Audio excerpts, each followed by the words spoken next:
kidnappers ay inisa-isa nila yung mga bata. Patingin yung dila. Kasama na rin yung bus driver. At inisong silang lahat doon sa butas. Sa butas na ito ay may parang maliit na room. Ngunit 12 feet. Pag tumayo ako, iiyak yan. Ito ay may mga mattresses at nag-iwan daw yung mga kidnappers ng konting pagkain at isang toilet paper. Ang sabi daw ng mga kidnappers sa kanila ay babalikan daw sila. Ngunit lumipas na ang 12 hours, ngunit hindi pa rin sila binabalikan ng mga kidnappers. Nilalasahan mo yung dila mo?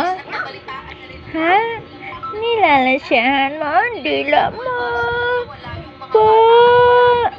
Ay, wag mo upuan niya. Ay, sus! Ay, sus! May itlog ba yan? Ha? Kamu? Oh.